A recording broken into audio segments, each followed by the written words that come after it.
បាទសួស្តីបងប្អូនថ្ងៃនេះចង់និយាយអំពីការយករបស់ចូលផ្ទះហើយនឹងមានបងប្អូនជាច្រើនសួរអំពីចម្លាក់ណែសួរខ្ញុំអំពីចម្លាក់ហេតុអ្វីខ្ញុំអត់មានប្រភេទក្លឹម7ហេតុអ្វីខ្ញុំអត់មានបញ្ញាក្អែកគាត់ឡៃសួរអញ្ចឹងណាហ្នឹងហើយខ្ញុំតែងតែប្រាប់បងប្អូនហើយថាប្រភេទក្លឹម7នេះមួយខ្ញុំអត់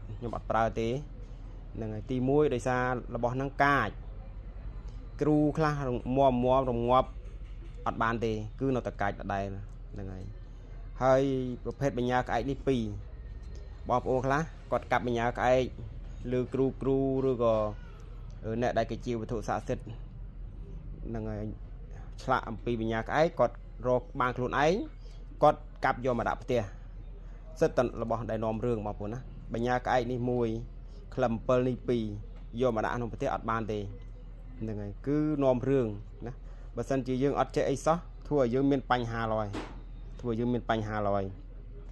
អញ្ចឹង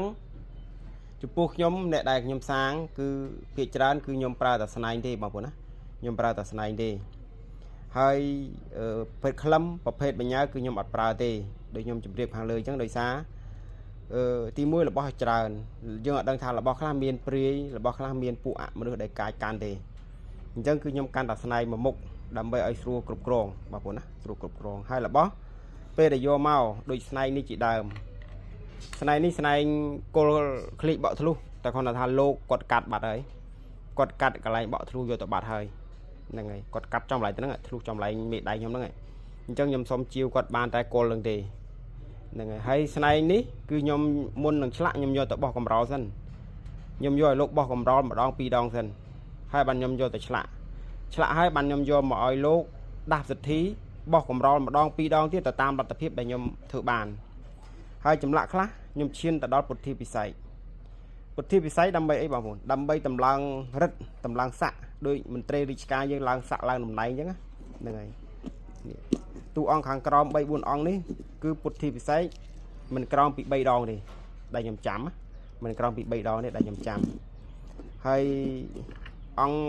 វៃសវ័ននេះម្ដងហ្នឹងហើយចុងក្រោយនេះភាគច្រើនបានម្ដង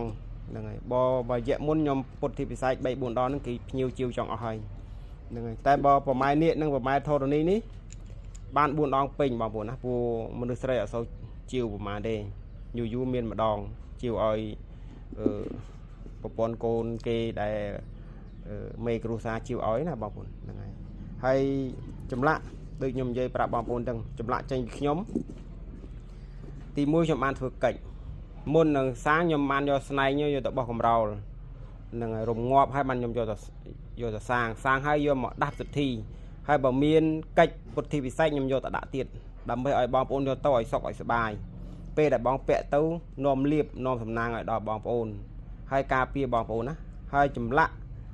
ណាមិនថាក្លឹម7មិនថាបញ្ញាក្អែកមិនចេះតែពាក់ទៅដើម្បីការពារនៃពួកអមនុស្សនឹងប្រសាអំពើបានទេបងប្អូនណាទៅតាមរបស់ដោយស្នែងคลิกបក់ធ្លុះឬខ្មៅបក់ធ្លុះនេះគឺមុខសញ្ញាគឺខ្លាំងផុតគឺខាគុំមុនខ្មៅដល់អញ្ចឹងយើងធ្វើឲ្យត្រូវអញ្ចឹងបានពាក់ទៅបានប្រកែបងប្អូនណាបងប្អូនខ្លះពាក់ទៅយករបស់ហ្នឹងចង់ឲ្យចេះហោះបើលឺតែខ្ញុំថាការពារណារបស់យើងយកទៅផ្សំគ្នាពីមុនខ្លួនយើងទៅទៅពេលយើងយកទៅយើងមានរបស់នេះដាក់តាមខ្លួនណាធ្វើឲ្យចិត្តបងប្អូនស្ងប់ពីមុនដែលបងប្អូនធ្លាប់តែហ្នឹងហើយឆ្លើយដូចថាកាចកោងកាចងាកជេរងាកខឹងដល់ពេលយើងមានមួយអង្គនៅក្នុងខ្លួនធ្វើឲ្យចិត្តយើងស្ងប់ណាការជេរការបតិចវាប្រែមកជាស្លូតមកវិញអញ្ចឹងរបស់ខ្លះធ្វើឲ្យយើងស្ងប់បងប្អូនស្ងប់អញ្ចឹងមានតែប៉ុណ្្នឹងក្នុងការនិយាយត្រួសអញ្ចឹងបើបងប្អូនចង់បានចម្លាក់អាចតាក់ទងមកបានបងប្អូនណាអាចតាក់ទងតាមសារឬក៏តាម Telegram បានណាបងប្អូនណាបាទសូមអរគុណបងប្អូន